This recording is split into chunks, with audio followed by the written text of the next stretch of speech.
Fighter jet चलाती है, लड़ाकू विमान को उड़ाती है, कितना साहस है, स्पेस में जाती है। तो इसको साधारण नहीं, ये कई रूप में है। आज काली माँ की हम पूजा करते हैं तो माँ काली क्या है, ये काल ही है, किसी को नहीं छोड़ती है, सबको ग्रास लेती है। तो नारी जाति का जब इज्जत पे कोई हाथ डालता है ना, तो उसी के लिए वो काल हो जाता है। बाकी जब वो दया करती है तो उसके समान किसी के अंदर दया नहीं है। इसीलिए कहते हैं कि दीन सताए तीन गए, धन धर्म और वंश, नहीं मानो तो देख लो रावण कौरव कंस। रावण को किसने ग्रस लिया था? एक नारी ने रावण को ग्रस लिया था। कौरव को किसने ग्रस लिया था? तो एक नारी ने, द्रौपदी ने। कंस को किसने ग्रस लिया था? एक नारी ने। तो नारी का अपमान होता है तो कितनों बड़ा शक्तिशाली व्यक्ति हो, उसका सत्यानाश हो जाता है। यस्य नार्यस पूज्यन्ते तत्र रमन्ति देवता।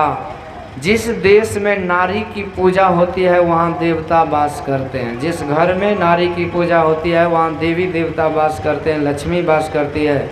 जिस समाज में नारी की पूजा होती है उस समाज में देवता वास करते हैं। इसीलिए हम लोगों के समाज में नारी जाति के नाम के पीछे श्रीमती और देवी लिखते हैं, यानी वो देवी का ही रूप है। आप देखिए जब नौ दुर्गा की पूजा करते हैं तो अंतिम दिन 9 गो बच्ची को बैठा करके देवी मान करके उसको भोजन करा के और उसको सब श्रृंगार करते हैं। तो कहने का मतलब है कि हमारी संस्कृति में नारी को पूजा जाता है, और जहाँ पर पूजा नहीं है होती है तो वहीं पर उसकी बर्बादी होती है। तो आज यही दूसरा रूप है ये द्रौपदी महारानी का। द्रौपदी महारानी भाव भक्ति के साथ, जब भजन हो तब वीडियो लीजिए, अभी फिक्स करके जाइए उधर।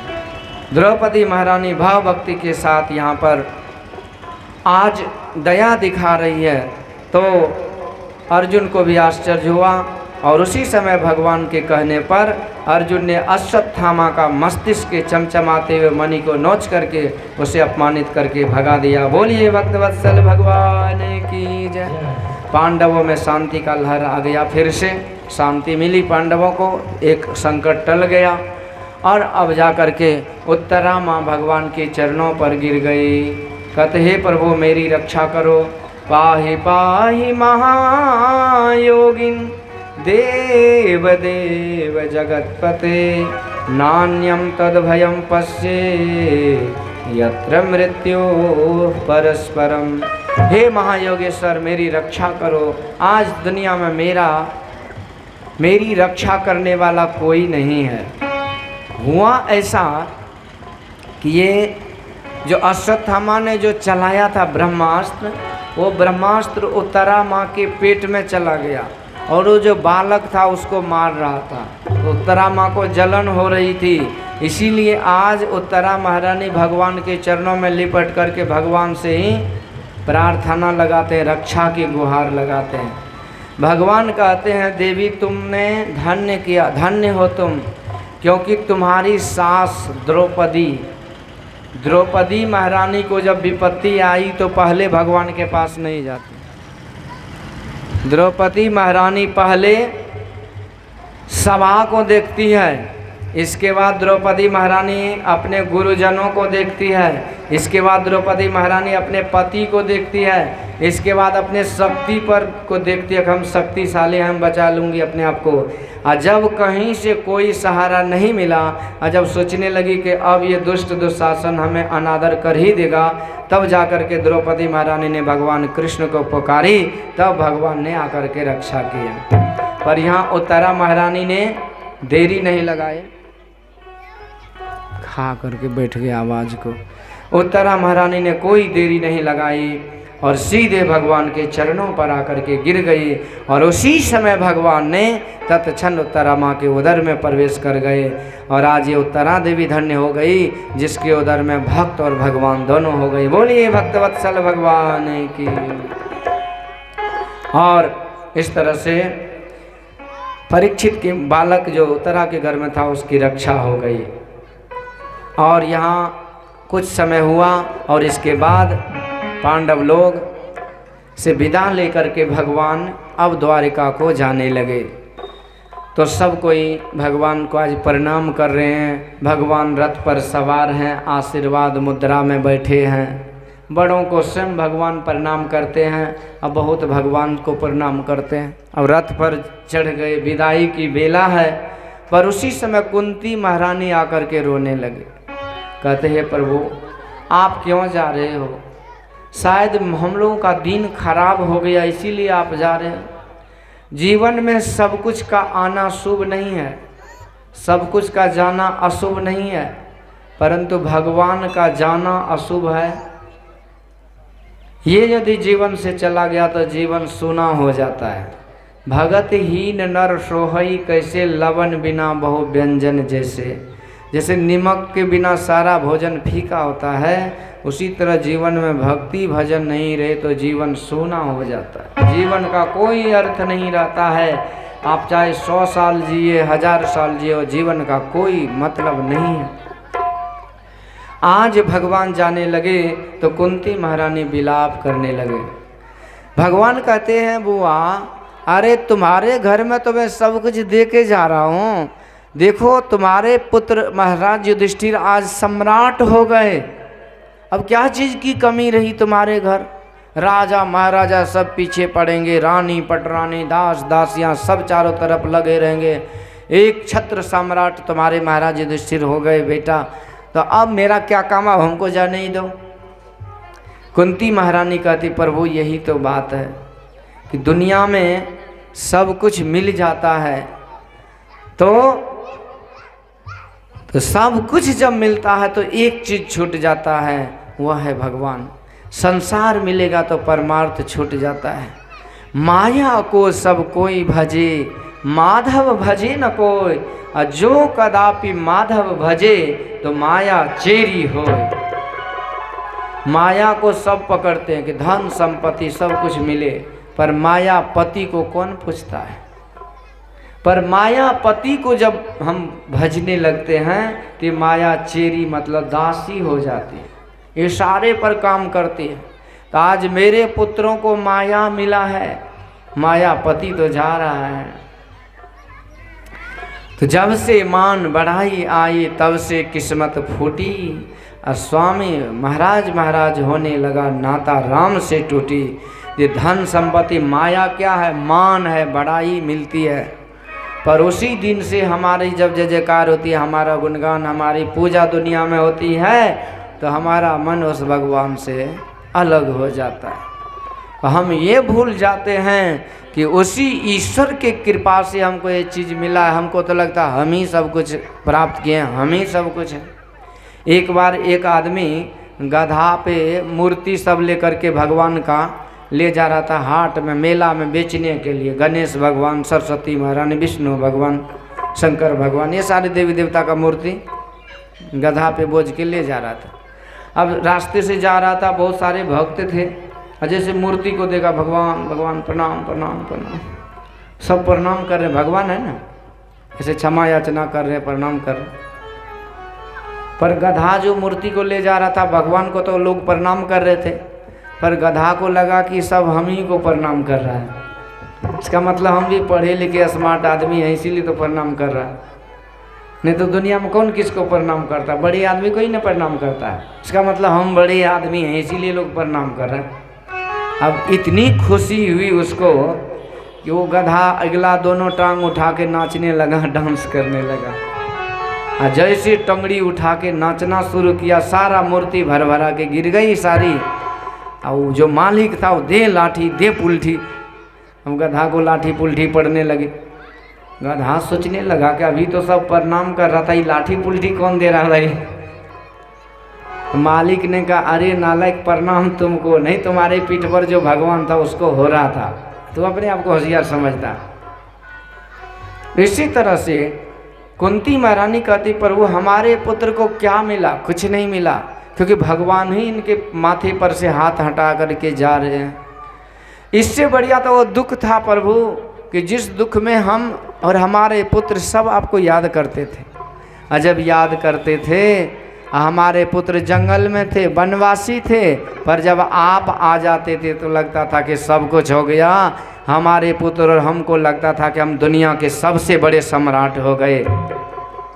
सुख तो वो है जहाँ पर आप हैं। कहा हनुमंत विपत्ति घड़ी सोई, और जब तब सुमिरन भजन न होई। विपत्ति की घड़ी है, आप जाने का मतलब क्या? हमारे जीवन से भक्ति भजन जा रहा है, ये धन संपत्ति, ये तो तब इसका अस्तित्व है जब आप हैं। इस तरह से कुंती महारानी कहती है, मैं विपत्ति में थी तो आप हमारा मदद करते थे। हर पल हर क्षण मैंने प्रैक्टिकल किया, ये एग्जामिन लिया कि जब जब मैं संकट में था तब तब आप साथ थे। इसलिए ये सुख मुझे नहीं चाहिए। सुख के माथे सिल पड़े, जो नाम हृदय से जाए। अरे बलिहारी वा दुख की, जो पल पल नाम रटाए। ये दुख की बलिहारी है जो हमारा मन नाम में लगता है। हमारे बेटा भीम को दुर्योधन ने जहर पिला के समुद्र में फेंक दिया था, मर जाएगा, पर समुद्र देवता ने उसको 10 कटोरा अमृत पिलाया, 10,000 हाथी का बल हो गया। आपकी कृपा से हमारी पुत्र वधू का अपमान होने वाला था उस भरी सभा में, पर आपने साड़ी बन के इतना साड़ी दे दिए कि द्रौपदी को कोई निर्वस्त्र नहीं कर पाया। साड़ी है कि नारी विच साड़ी है कि साड़ी विच नारी है, पता भी नहीं चला। तो कहने का मतलब है कि हर विपत्ति में दुर्वासा ऋषि ने जब जलाने आया था तो आपने एक दाना अन्न ले लिया थाली बर्तन से, और इसी कारण से 88,000 ऋषियों की संतुष्टि हो गई और हमारे पुत्र दुर्वासा के श्राप से जलने से बच गया।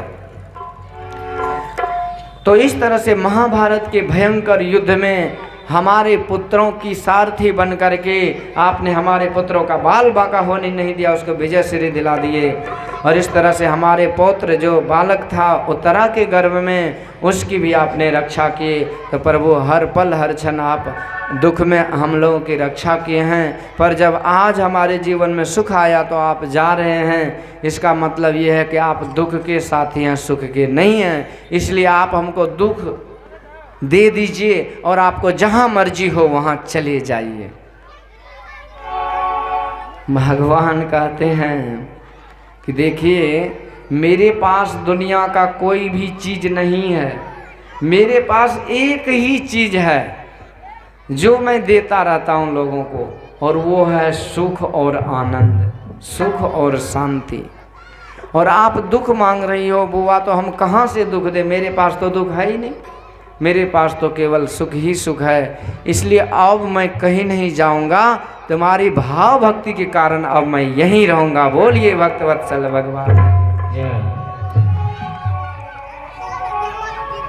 तो इस तरह से यहाँ पर भगवान कुछ दिन टिक गए, और धीरे धीरे अब एक दिन की बात है कि पितामह भीष्म सरसैया पर शयन कर रहे थे और प्रतीक्षा में थे कि जब प्रभु का दर्शन होगा तब जाकर के मैं शरीर का त्याग करूंगा। आज युधिष्ठिर महाराज अर्जुन आदि को लेकर के भगवान कुरुक्षेत्र में आते हैं उस शिविर में, और अर्जुन ने पितामह को प्रणाम किया। पितामह कहते, अर्जुन तुम अकेले आए हो कि अपने सारथी को भी लाए हो?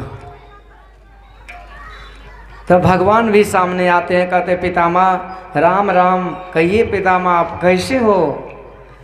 तो पितामह कहते, प्रभु मैं जो हूँ आपके सामने हूँ, पर आपकी याद में आपके दर्शन के लिए ही मैं अभी तक शरीर को रखा था।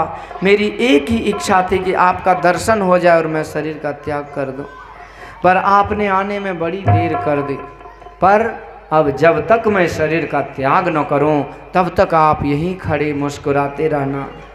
और भगवान मुस्कुरा रहे हैं और पितामह यहाँ दर्शन कर रहे हैं, और भगवान के एक एक लीला को याद करते हैं पितामह, और भाव विभोर हो जाते हैं, आनंद में प्रफुल्लित हो जाते हैं।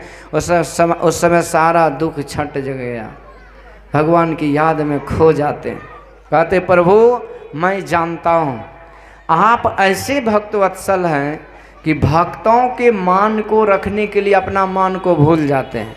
अपना मान टले टल जाए पर भक्त का मान न टलते देखा। प्रबल प्रेम के पाले पड़कर प्रभु को नियम बदलते देखा। आप अपना नियम बदल देते हैं। आपने प्रतिज्ञा किया था कि महाभारत के युद्ध में अस्त्र और शस्त्र नहीं उठाऊंगा। अस्त्र शस्त्र मतलब हथियार नहीं उठाऊंगा। पर मैं प्रतिज्ञा किया था आपका भक्त कि हम आपको हथियार उठा करके छोड़ेंगे, उठवा करके छोड़ेंगे। और जब मैं बाण की वर्षा करने लगा तो आपने गुस्सा के मारे सुदर्शन चक्र उठा लिए। बोलिए भक्त वत्सल भगवान के। और जब आप चाहते हैं तो किसी की प्रतिज्ञा नहीं रह सकती, सबको आप तोड़ देते हैं। एक बार दुर्योधन आया था भीष्म पितामह के पास। कहते पितामह आप युद्ध मेरे तरफ से करते हो लेकिन आपका मन तो पांडवों के तरफ है। आप चाहते हो कि पांडव ही जीत जाए, फालतू का मेरे तरफ से बाण चलाते हो। पितामह को बड़ा क्रोध आया।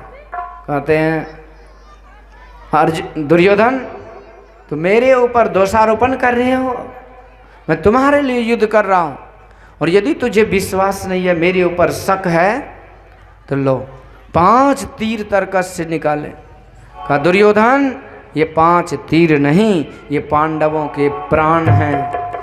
कल का सूर्यास्त वो पांडव नहीं देख पाएगा। मैं इसी 5 तीर से 5 पांडवों का वध करूंगा। कठोर प्रतिज्ञा। अब तो पांडवों के शिविर में कोहराम मच गया। सब के सब अब रोने लगे। पांडवों में सब दुखी हो गए। द्रौपदी महारानी के आंख से छरछर आंसू बह रहा है। कब हमारे पति की रक्षा कौन करेंगे? क्योंकि पितामह ने जो प्रतिज्ञा कर लिया था उसको कोई टाल नहीं सकता। जल्दी से रखिए आंटी। पितामह ने प्रतिज्ञा किया, भला उसको कौन टाल सकता है? ऐसे रोने लगी, प्रलाप करने लगी। तो उसी समय भगवान आते हैं और कहते देवी द्रौपदी तुम चिंता मत करो, चलो कोई उपाय करते हैं। और आज भगवान द्रौपदी को साथ ले लेते हैं और चल पड़े। कहाँ? तो रात्रि का समय था और पांडवों के शिविर की ओर चल पड़े। अरे जल्दी करा, बैठा हुआ। भागवत में आइए, पहले आइए, आरती दिखाइए, जब बीच में आइए तो दूर से ही रख करके और चले जाइए, बैठ जाइए। बोलिए आनंद कंद भगवान की जय। तो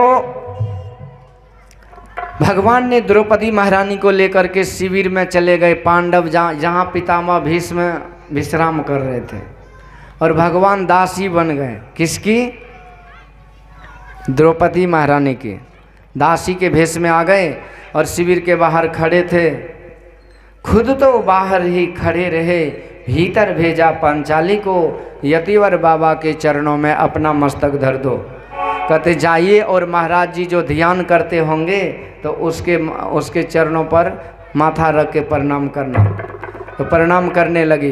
द्रौपदी अंदर गई, खुद तो बाहर ही खड़े रहे, भीतर भेजा पंचाली को, यतिवर बाबा के चरणों में अपना मस्तक धर दो। अर्धरात्रि की बेला में भी भीष्म को लगी समाधि थी। अमन प्रभु चरणों में लीन हुआ, उस जगह न कोई व्याधि थी। ध्यान में थे। देखा एक अबला नारी है, चरणों पर शीश झुकाती है और उसके रंगे तन की साड़ी सधवापन को दर्शाती है। पितामह ने देखा कि एक बेचारी राजकुमारी है, रानी है, प्रणाम कर रही है, आशीर्वाद दे दिए। आशीर्वाद मुख से निकला, सौभाग्यवती भव बेटी, तेरे हाथों से मेहंदी का रंग न छुटे बेटी। सौभाग्य तुम्हारा अचल रहे, सिंदूर न मांग से खाली हो। अब वर देता हूँ बेटी, तुम वीर कुमारों वाली हो। आशीर्वाद दे, शानदार आशीर्वाद दे दिए। उसी समय द्रौपदी महारानी ने अपने घूंघट को हटा ली।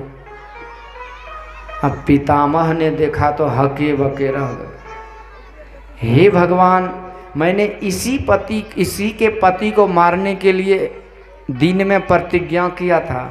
आज हमारी कैसे मति मारी गई, इसी को मैंने आशीर्वाद दे दी। सौभाग्यवती, सौभाग्य तो वही होगी न सौभाग्यशालिनी जिसके पति जीवित होंगे। पुत्र, वीर पुत्रों वाली तो वही होगी जिसके पति होंगे। अब मेरी मति कैसे मारी गई, अब धन चक्कर सवार हो गए पितामह को, अब सांप छुछुंदर का हाल हो गया, करे तो करे क्या, ये कैसे हो गया, ये हमारे जी को क्या हो गया। पर द्रौपदी कहती है कि बाबा कल कुछ और आज कुछ और, तुम सत्यव्रती कहलाते हो, मेरे 5 पतियों में एक भी मारा जाएगा तो क्या तुम्हारा आशीर्वाद झूठा नहीं कहलाएगा। इसलिए अपने आशीर्वाद को अपने पास रखो, मुझे नहीं चाहिए। पर पितामह जब आशीर्वाद दे दिए तो लौटाएंगे कैसे। सोचने लगे कि उस पांडव के शिविर में कौन ऐसा बुद्धिमान था जो मुझे इस तरह से धर्म संकट में डाल दिया। सब पर ख्याल गया, पर एक पर जब ख्याल गया तो पितामह के मन में खटकने लगा कि उसी का काम है। पितामह कहते बेटी तेरे इन प्रश्नों का उत्तर मैं पीछे दे पाऊंगा, तेरे पतियों का निर्णय भी पीछे कर पाऊंगा, पर एक बात खटकती है मन में, हैरान है जिसने कर डाला, बतला बेटी वह कहाँ छिपा है यहाँ तुझे लाने वाला।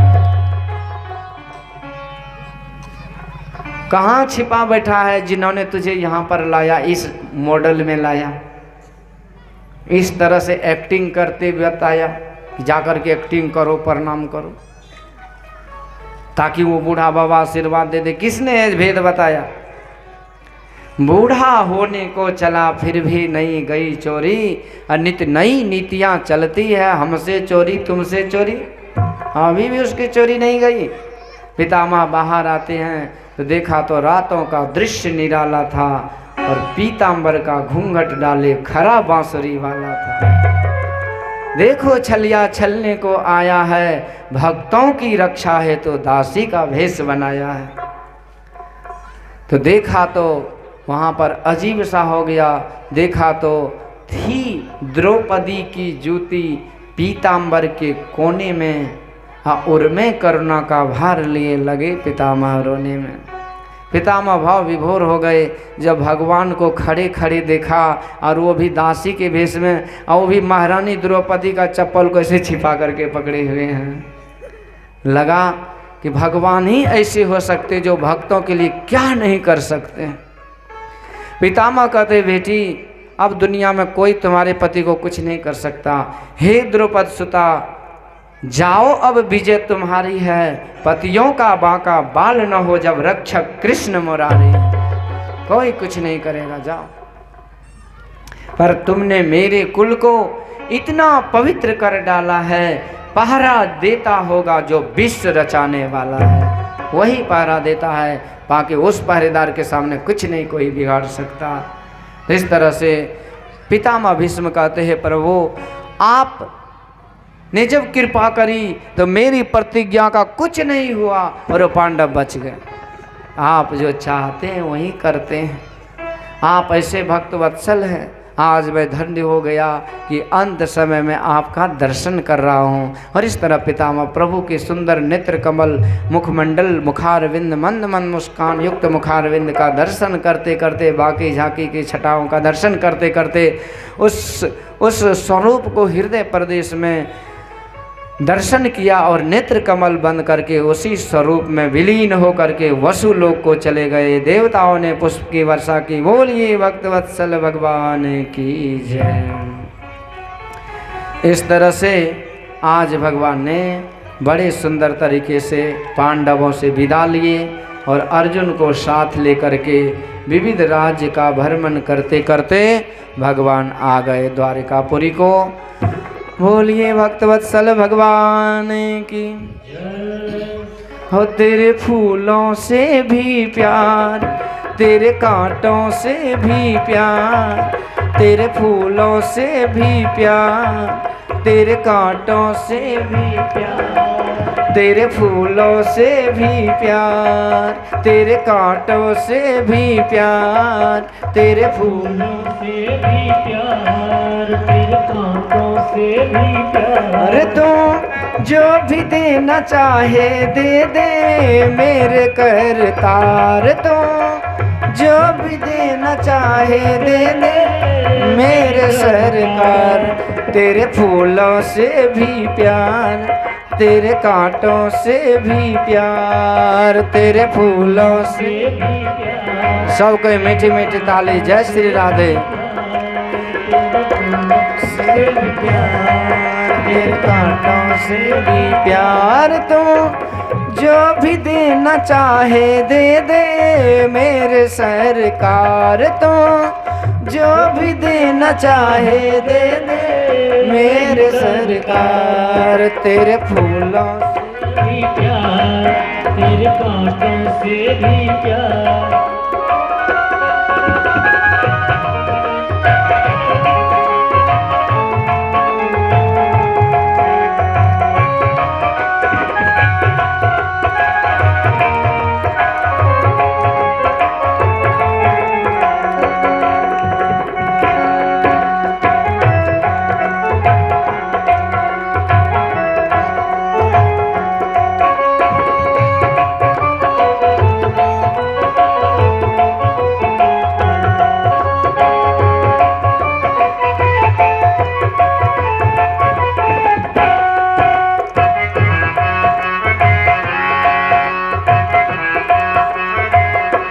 तेरी मर्जी में विधाता कोई छुपा बड़ा राज, तेरी मर्जी में विधाता कोई छुपा बड़ा राज, तेरी मर्जी में विधाता कोई छुपा बड़ा राज, तेरी मर्जी में विधाता कोई छुपा बड़ा राज। आज दुनिया चाहे हमसे रूठे तो ना होना नाराज, दुनिया हमसे रूठे तो ना होना नाराज, दुनिया चाहे हमसे रूठे तो ना होना नाराज, दुनिया चाहे हमसे रूठे तो ना होना नाराज।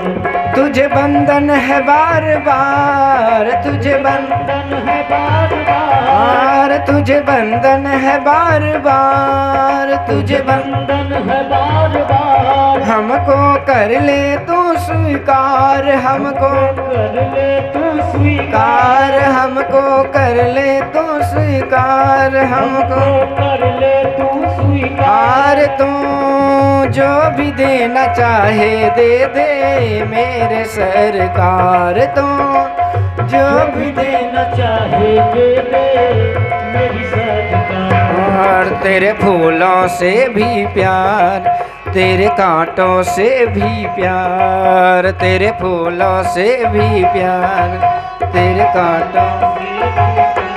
तू जो भी देना चाहे दे दे मेरे सरकार, तू जो भी देना चाहे दे दे मेरे सरकार। तेरे फूलों से भी प्यार, तेरे कांटों से भी प्यार।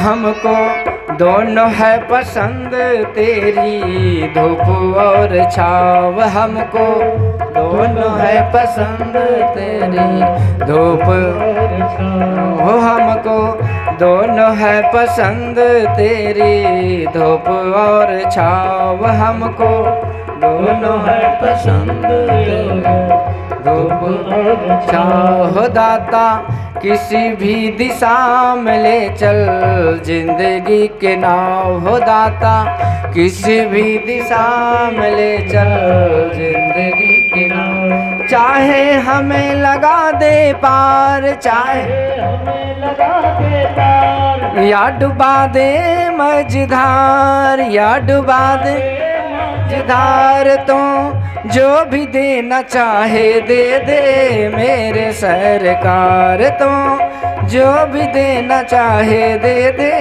मेरे सरकार। तेरे फूलों से भी प्यार, तेरे कांटों से भी प्यार, तेरे फूलों से भी प्यार, तेरे कांटों से भी प्यार, तो जो भी देना चाहे दे दे मेरे सरकार, तो जो भी देना चाहे दे दे मेरे सरकार। तेरे फूलों से भी प्यार, तेरे कांटों से भी प्यार, तेरे फूल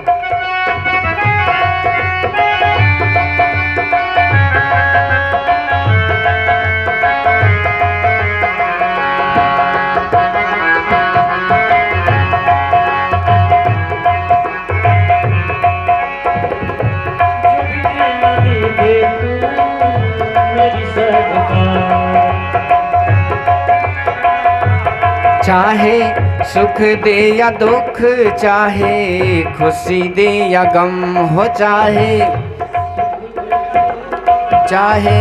खुशी दे या गम हो, चाहे सुख दे या दुख, चाहे खुशी दे या गम हो, चाहे सुख दे या दुख, चाहे खुशी हो मालिक जैसे भी रखेगा वैसे रह लेंगे हम, हो मालिक जैसे भी रखेगा वैसे रह लेंगे हम। चाहे हंसी भरा संसार, चाहे हंसी भरा संसार, चाहे आंसुओं की धार, चाहे आंसुओं की धार, चाहे हंसी भरा संसार, चाहे आंसुओं की धार, तो जो भी देना चाहे दे दे मेरे सरकार, तो जो भी देना चाहे दे दे मेरे सरकार। तेरे फूलों से भी प्यार, तेरे कांटों से भी प्यार, तेरे फूलों से भी प्यार, तेरे कांटों से भी प्यार, तो जो भी देना चाहे दे दे मेरे सरकार, तो जो भी देना चाहे दे दे मेरे सरकार। तेरे फूलों से भी तेरे कांटों से भी प्यार, तेरे फूलों से भी प्यार, तेरे कांटों से भी प्यार, तेरे फूलों से भी प्यार, तेरे फूलों से भी प्यार। बोलिए भक्त वत्सल भगवान की। इस तरह से बड़े ही सुंदर तरीके से यहाँ विविध राज्य का भ्रमण करते हुए भगवान द्वारिकापुरी को आए। पांडवों के घर आज विदुर जी महाराज बहुत समय के बाद आए, तो पांडव में जो धृतराष्ट्र था उसको लेकर के विदुर जी जंगल को चले गए और उसकी मुक्ति हो गई। समय पा करके पांडव के घर में एक बालक का उत्तरा माँ ने जन्म दिया। अब युधिष्ठिर महाराज की खुशी में भी चार चांद लग गए, आनंद उत्सव मनाए, बहुत धूमधाम के साथ वहाँ पर बालक का जन्मोत्सव मनाया गया और नामकरण किया गया। उसका दो नाम था, एक विष्णुरात और दूसरा परीक्षित। परीक्षित के नाम से वो बालक विख्यात हो गया। और आगे चल के भविष्यवाणी करी उस ज्योतिष ने, कहा ये बालक जब बड़ा होगा तो अपने पूर्वजों की जस कीर्ति को और बढ़ाएगा, ये बहुत बड़ा धर्मात्मा राजा होगा, इनके डर से अधर्म और पाप भाग जाएगा। परंतु इसकी मृत्यु सांप के डसने से होगी। युधिष्ठिर महाराज दुखी हो गए, तो ज्योतिषों ने कहा महाराज इसकी मृत्यु सांप के डसने से तो होगी, परंतु मरने से पहले ये भगवान को प्राप्त कर लेंगे। जैसे घर में आग लगने से किसी की मृत्यु लिखा हुआ है, पर घर में आग लगने से पहले वो घर में बिल्ला बना करके निकल जाए बाहर तो वही होगा। शरीर को सांप डसेगा पर आत्मा से ये परमात्मा में मिला लेंगे। तब युधिष्ठिर महाराज को शांति मिली। समय बीतता गया और एक दिन अर्जुन लौट करके आया द्वारिकापुरी से, पर रोता हुआ अर्जुन को देखकर युधिष्ठिर ने पूछा, भाई तुम रो क्यों रहे हो? तुम तो बड़े योद्धा हो, धनुषधारी हो, गांडीवधारी हो, तो तुम इस तरह से रो क्यों रहे हो? हमारे प्रभु का समाचार द्वारिका वासियों की खुशखबरी तो सुनाओ। अब अर्जुन और रोने लगे, कहते भैया आज हम लोग अनाथ हो गए। पता है कि जिस भगवान की कृपा से हम आज विश्व विजयी हुए, वही भगवान आज हम लोगों को छोड़कर चले गए। वंचितो हम महाराज हरिनाम बंधुरूपिणा, ये न मे पहृतम तेजो देव विस्मापनम महत्। हे महाराज आज हम लोग वंचित हो गए, अनाथ हो गए। वो द्वारिकावासी भी द्वारिकापुरी सहित समुद्र में डूब गया, हमारे प्रभु पर धाम को चले गए। इतना कहकर अर्जुन और जोर जोर से विलाप करने लगा। कहते इस अर्जुन का कोई अस्तित्व नहीं है, हम तो बस प्राणहीन मुर्दे के तरह अब हो गए। पांडव जब ये दुख भरी खबर सुना तो पांचों पांडव भी राजपाट का त्याग कर दिए, हिमालय की यात्रा पर चले गए। राजा बना दिए परीक्षित को। अब पांचों भाई उत्तर प्रदेश हिमालय पहाड़ की यात्रा किए। जाते जाते उधर गंगोत्री में, ऊपर सतोवन में, तपोवन में जाकर के तप करते हुए शरीर को गला करके स्वर्ग के अधिकारी हो गए। इस तरह से एक युग का अंत हो गया, पांडव युग का अंत हो गया। अब युग हुआ परीक्षित का युग। महाराज परीक्षित जब सम्राट बने तो दसों दिशाओं में धर्म की ध्वजा फहरने लगी।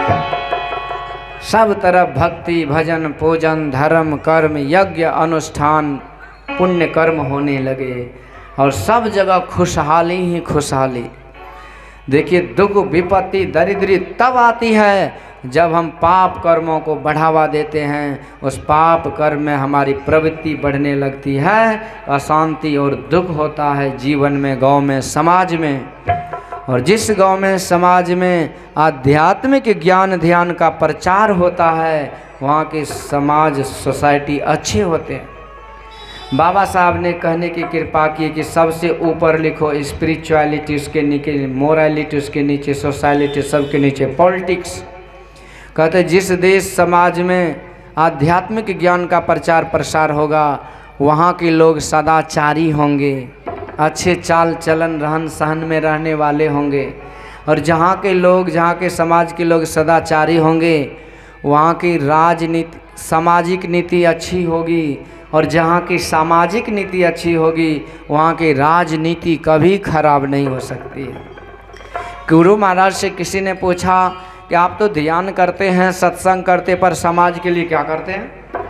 क्योंकि बड़े बड़े देश में बड़े बड़े देश प्रेमी जो है अपना फांसी पे लटक गए थे। वीर भगत सिंह, खुदीराम बोस, सुभाष चंद्र बोस गोली हंसते हंसते खा लिए थे, सीने पर गोली।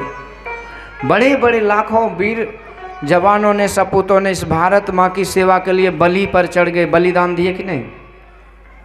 पर गुरु महाराज से पूछा आप क्या करते इस भारती माता के लिए, कौन सी सेवा करते हैं? तो गुरु महाराज कहते देखो मैं इस भारत देश के जड़ को मजबूत करता हूँ, यहाँ के लोगों में सुधार हो, बुनियादी सुधार हो, इसी के लिए मेरा प्रचार है सदाचार का। मैं जब दीक्षा देता हूँ तो लोगों से वचन लेता हूँ कि हमको कुछ दे दीजिए तब मैं दूंगा। क्या लेते हैं महाराज? 1000, 2000, 5000 क्या? तो गुरु महाराज कहते नहीं, मैं उनसे 5 चीज़ लेता हूँ। पहला झूठ, दूसरा चोरी, तीसरा नशा, चौथा हिंसा, 5वां व्यभिचार। मैं उनसे वचनबद्ध करा लेता हूँ कि ये 5 पाप आप छोड़ दीजिए। और जब वो तैयार हो जाते हैं तब मैं उसको गुरु मंत्र दे देता हूँ। अब एक आदमी सुधर गया तो उसके आगे की जो पीढ़ी है वो सुधरा कि नहीं सुधरा? तो ऐसे हजारों लाखों दीक्षित हैं जो सदाचार के मार्ग पर चलते हैं। तो हजारों लाखों को मैंने अकेले सुधारा है। 10 आदमी को सुधारने के लिए 10 पुलिस आता है। एक गांव में लड़ाई झगड़ा होता है, 10 गाड़ी पुलिस आती है, तब जाके सुरक्षा होता है। पर भक्ति मार्ग पर चल करके एक अच्छे सदाचारी संत होते हैं तो लाखों को सुधार देते हैं। तो ये देश की सेवा हो कि नहीं? तो ये बहुत बड़ी सेवा है। आध्यात्मिकता का प्रचार, धर्म का प्रचार, ये समाज की बुनियादी सुविधा सुधार है। तो महाराज परीक्षित के राज्य में इसी तरह से सुधार होने लगा। पर एक दिन महाराज परीक्षित प्रजा निरीक्षण में जा रहे थे तो देखा क्या कि एक बछड़ा और गौ आपस में वार्तालाप कर रहे हैं। बछड़ा जो था वो एक ही पैर पर खड़ा था और सोचिए 3 पैर उसका टूटा था। और उसी समय एक काला कोलोटा व्यक्ति आया और दी कोरा मार मार करके गौ बछड़े को मारने लगा। परीक्षित को बड़ा दुख हुआ। परीक्षित कहता, अरे भाई तुम कौन हो? रुक जाओ, मेरे सामने अनर्थ नहीं कर सकते, मैं तुम्हें कठोर दंड दूंगा। इस तरह परीक्षित मारने के लिए धनुष पे बांध चढ़ाया। वो काला कलोटा व्यक्ति परीक्षित के सामने रोने लगा। कहते, महाराज मुझे माफ़ कर दो, मैं कलयुग हूँ, कलयुग। और ये जो बछड़ा है ये धर्म है, ये जो गौ महारानी है ये धरती देवी है। धरती पर धर्म को मैं ख़त्म करने आया हूँ, यही है कलयुग। कलयुग में धर्म कर्म बहुत कम होता है, अधर्म ज़्यादा है। रामचंद्र कह गए सिया से, ऐसा कलयुग आएगा, बात बात में माता पिता को बेटा आँख दिखाएगा। धर्म भी होगा, कर्म भी होगा, परंतु शर्म नहीं होगा। हंस चुवेगा दाना घूंघटा, कौआ मोती खाएगा। रामचंद्र कह गए सिया से, ऐसा कलयुग आएगा। कलयुग कहते, महाराज मेरे राज्य में ये अनीति अधर्म होना निश्चित है। आज जो थोड़ा बहुत समाचार सुनते हैं, आज जी न्यूज में एक समाचार दिया था, ताज़ा खबर पंजाब के का खबर है कि एक पति पत्नी और उसकी बूढ़ी माँ रहती थी मकान लेकर के किराए पर, और खुद जमींदार पैसे वाली थी। 4 कमरे था उसका बाजार में। बाहर में बातचीत कर रही थी सास पुतोह। उधर से उसका बेटा आता है और 1-2 बात हुई। अब 60-70 साल की उसकी माँ है और उसको हाथ घुमा करके इतना जोर से चाटा मारा कि बेचारी बूढ़ी धड़ाम से गिर गई और उसी समय मर गई। यही है कलयुग। जिस माँ को मातृ देवो भव, साक्षात देवी की मूर्ति कहा गया है, जिस माता के ऋण से कभी पुत्र 100 जन्म में भी उऋण नहीं हो सकता, इतना उपकार उस माँ की है। एक एक खून को जला जला करके वो बच्चे का पालन पोषण पेट में ही करती है। शरीर सूख जाता है, खून पानी हो जाता है और शरीर पीला पड़ जाता है। उस बच्चे का पालन, बच्चे के नाभि से माता के शरीर का खून जाता है, अन्न पानी जाता है, तब बच्चे का पोषण होता है। वो भी 1 दिन नहीं, 2 दिन नहीं, 9-9 महीने, और फिर 100-100 बार वो बच्चा पैखाना पेशाब करता है। माँ को कभी घिनघिना नहीं लगता। ठंडी हो, गर्मी हो, बरसात हो, कपड़ा बदलने के लिए, नहाने के लिए सब जगह से तैयार रहती है। ऐसी सेवा, ऐसा उपकार और ऐसी माँ को एक चाटा में ही जान से मार देना, ये कलयुग में ही संभव है। तो कलयुग कहते यहाँ पर धर्म को खत्म करने के लिए मैं आया, मुझे मारा छोड़ दो। परीक्षित कहते, सुनो, यदि तू धर्म को